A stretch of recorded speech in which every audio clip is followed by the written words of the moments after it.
बिस्मिल्लाहिर्रहमानिर्रहीम। मैं हूँ मेजर सैयद कामरान हैदर। हमारा चैनल है मीरपुर वीज़ा कंसल्टेंट। जैसा कि मैं अपनी मुख्तलिफ वीडियोस में मुख्तलिफ टॉपिक्स पे बात करता हूँ, आज मैंने सोचा क्यों ना आपको एक दफ़ा फिर से SDS प्रोग्राम जो स्टूडेंट डायरेक्ट स्ट्रीम प्रोग्राम है कनाडा, उसके बारे में बताऊँ और उसके बारे में इन डिटेल बताऊँ। जैसा कि आप सब जानते हैं और मैं भी कहता हूँ कि कनाडा जो है वो हर एक के लिए एक अपनी अल्टीमेट डेस्टिनेशन है। हर एक इंसान चाहता है कि वो कनाडा जाके सेटल हो।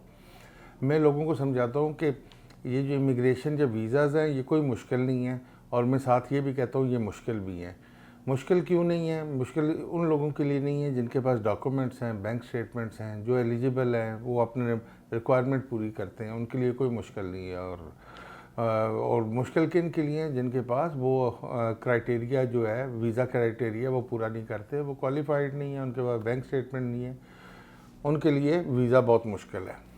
अच्छा जी, ये जो मैं जैसे कहा कि मैं आपको आज इस वीडियो में स्टूडेंट डायरेक्ट स्ट्रीम कनाडा के बारे में बताऊंगा। तो अच्छी खबर ये है कि कनाडा ने ये शुरू किया हुआ है कुछ चंद ममालिक के लिए स्टूडेंट डायरेक्ट स्ट्रीम, जिसमें चाइना है, इंडिया है, मोरक्को है, पाकिस्तान है, फ़िलीपींस है, सेनेगल है और वियतनाम है।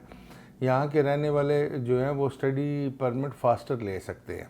अच्छा जी, स्टडी परमिट जो है वो फास्टर किस तरह होता है? जब आप एप्लीकेशन अप्लाई करते हैं, आप जल्द से जल्द अपने बायोमेट्रिक्स दें और अपनी एलिजिबिलिटी की सारी रिक्वायरमेंट पूरी करें, तो आपका जो वीज़ा है अराउंड अबाउट 20 कैलेंडर डेज़ के अंदर जो है ना ये प्रोसेस हो जाता है।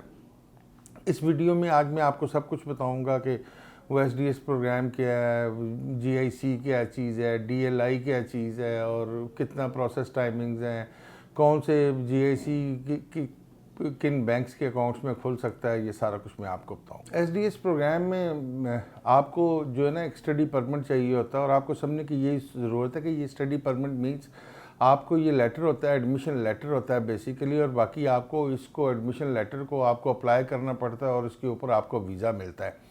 अच्छा, ये जो एडमिशन लेटर, ये एक्सेप्टेंस लेटर जो है ये पोस्ट सेकेंडरी इंस्टीट्यूशन से मिलता है, और ये जो है ना SDS प्रोग्राम में ये डेजिग्नेटेड लर्निंग इंस्टीट्यूशंस, एक लिस्ट ऑफ इंस्टीट्यूशंस हैं जो कि आपको ये एक्सेप्टेंस लेटर दे सकते हैं। अच्छा, ये कौन लोग ले सकते हैं? सबसे पहली चीज़ है कि बंदे को जो है ना, जो स्टूडेंट है वो आउटसाइड मींस SDS प्रोग्राम में अप्लाई करने के लिए आउटसाइड कनाडा और रहता हो और वो अप्लाई कर रहा हो, उसके पास प्रूफ हो कि उसने फर्स्ट ईयर की जो है ना कंप्लीट ट्यूशन फ़ी जो है ना पे की है। उसके बाद उसके पास जो है ना गारंटीड इन्वेस्टमेंट सर्टिफिकेट, जिसको GIC कहते हैं, GIC guaranteed investment certificate means $10,000 का होना चाहिए। अच्छा जी, उसके बाद उसके पास certificate of acceptance du Quebec होना चाहिए, CAQ।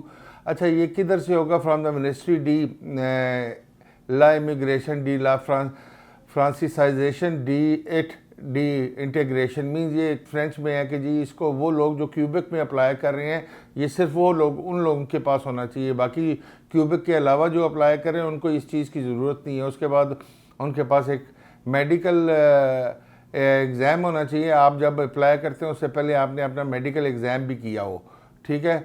उसके बाद आपके पास पुलिस करेक्टर सर्टिफिकेट होना चाहिए बिफोर यू अप्लाई, मीन्स आपके अप्लाई करने से पहले की डेट से पहले का आपके पास पुलिस करेक्टर सर्टिफिकेट होना चाहिए। उसके पास आपके पास मोस्ट रिसेंट जो है सेकेंडरी और पोस्ट सेकेंडरी स्कूल ट्रांसक्रिप्शंस होनी चाहिए। और उसके बाद आपके पास जो है वो लैंग्वेज टेस्ट रिज़ल्ट होना चाहिए। Language test result means IELTS में international English language testing system है, उसमें आपका स्कोर जो है ना 6 बैंड मतलब 6.0 से किसी भी तरह कम नहीं होना चाहिए, 6 होना चाहिए या इससे हायर होना चाहिए रीडिंग, राइटिंग, स्पीकिंग और लिसनिंग में। और उसके बाद अगर आप फ्रेंच में कर रहे हैं तो आपको मीन्स अगर आप फ्रेंच में कर रहे हैं तो आपके पास test de evaluation de francais होना चाहिए, जिसको TEF कहा जाता है, और इसका इक्वल जो कैनेडियन लैंग्वेज बेंचमार्क में है CLB, इसका स्कोर 7 इन ईच स्किल होना चाहिए। मीन लिसनिंग, रीडिंग, राइटिंग और स्पीकिंग में फ्रेंच में आपके पास 7 होना चाहिए। जैसा कि मैंने आपको DLI के बारे में बताया, जिसको डेजिग्नेटेड इंस्टीट्यूशन लिस्ट कहा जाता है, GIC के बारे में बताया, मैंने आपको बताया कि स्टडी परमिट क्या चीज़ होती है, वीज़ा के कैसे अप्लाई होता है, और एडमिशन लेटर किया होता है। इसी तरह आपको जो सारे डॉक्यूमेंट हैं वो आपने इसके साथ अपनी वीज़ा फाइल के साथ जमा कराने हैं। और अगर आपको इसी और लेटेस्ट स्टेज में आपसे कुछ और डॉक्यूमेंट्स मंगवाता है तो आपका जो वीज़ा फाइल प्रोसेस है वो जैसा कि कैलेंडर डेज 20 बताए जाते हैं SDS प्रोग्राम में, स्टूडेंट डायरेक्ट स्ट्रीम प्रोग्राम में, तो इससे डिले भी हो सकता है। उसके बाद आपने प्रूफ ऑफ जो है ना अपनी ट्यूशन फ़ी देना है कि आपने फर्स्ट ईयर की ट्यूशन फ़ी जो है वो कंप्लीट पे कर दी है। वो किस तरह आप पे करेंगे या किस तरह आप प्रूव करेंगे? आपने एक रसीद देनी है, रिसीप्ट देनी है DLI की, डेजिग्नेटेड इंस्टीट्यूशन लिस्ट की।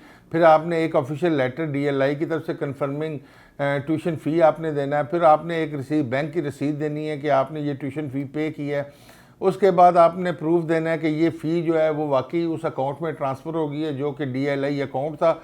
और लेटर पे जो है ना ट्यूशन फ़ी का बिल आपको आ जाएगा कि जी आपने इतनी फ़ी जो है इस अकाउंट में एज अ ट्यूशन फ़ी पे कर दी है। अच्छा जी, गारंटीड इन्वेस्टमेंट सर्टिफिकेट जो है ये क्या चीज़ है? ये GIC जो है ये कैनेडियन इन्वेस्टमेंट होती है। ये गारंटी करती है जो आप उस अकाउंट में पैसे जमा कराएंगे और वंस आप उधर रीच करते हैं, मींस कनाडा रीच करते हैं, तो आपको 10 to 12 इंस्टॉलमेंट्स में आपको वो पे कर रहे होते हैं। अच्छा जी, GSC कैसे आप कंफर्म करेंगे? उसके कंफर्म करने के ये 4-5 तरीके हैं। एक तो आपने जब अपना GSC अकाउंट खोला तो उसके लेटर ऑफ अटेस्टेशन आपको मिलता है, या एक GIC सर्टिफिकेट मिलता है, या इन्वेस्टमेंट डायरेक्शंस कंफर्मेशन मिलती है, या इन्वेस्टमेंट बैलेंस कंफर्मेशन मिलती है। और जो GIC है उसमें आपकी अमाउंट पड़ी रहती है और स्टूडेंट अकाउंट होता है ये, और ये आप तब एक्सेस कर सकते हैं जब कनाडा में पहुंचते हैं। अच्छा जी, ये कंफर्म करता है, मींस कंफर्म करता है कि जब आपने इसको इस्तेमाल करना है तो आपने इसको बाकायदा अपने आप को आइडेंटिफाई कराना है और फिर जाके आपको ये फंड्स रिलीज़ होंगे। अच्छा जी, उसके बाद जो है ये अगर कोई भी बैंक जो है वो ये जो क्राइटेरिया मैंने आपको ऊपर बताया है, letter of attestation, GIC certificate, investment of directions confirmation, investment balance confirmation, ये चीज़ें अगर आपको नहीं दे सकता तो उस बैंक के थ्रू आप GIC अकाउंट नहीं खोल सकते और ना ही आप स्टूडेंट डायरेक्ट स्ट्रीम में आप अप्लाई कर सकते हैं। अच्छा, ये वो फाइनेंशियल इंस्टीट्यूशन हैं जो मैं आपको बताने चाह रहा हूँ जो कि ऑफ़र करते हैं, GIC अकाउंट्स ऑफ़र करते हैं।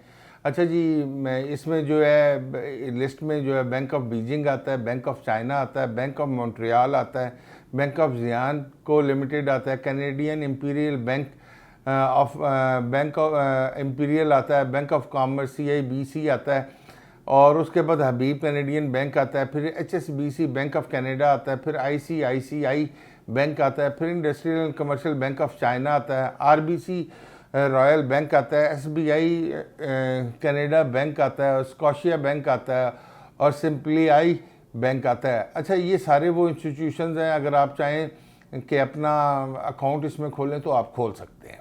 ये सारी वो चीज़ें थी जो कि मैं चाहता था कि आपको SDS प्रोग्राम में जो स्टूडेंट्स अप्लाई करना चाहते हैं उनको बताई जाए ताकि इन डिटेल उनको समझ आ सके। अगर कोई चीज़ आपको समझ नहीं आई तो ये नीचे दिए गए नंबर है हमारे स्टाफ के, उनसे कॉल करके आप अब पूछ भी सकते हैं और मेरे साथ मिलने के लिए अपॉइंटमेंट भी ले सकते हैं।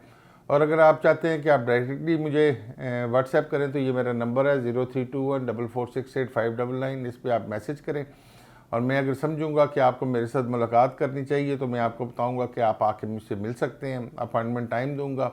लास्ट ऑफ ऑल मैं आपसे रिक्वेस्ट करूंगा कि ये रेड बेल आइकन ज़रूर प्रेस करें और इसको हमारे चैनल को सब्सक्राइब भी करें और शेयर भी करें ताकि वो लोग जो कि इस किस्म की इन्फॉर्मेशन चाहते हैं उनको मिल सके। Thank you.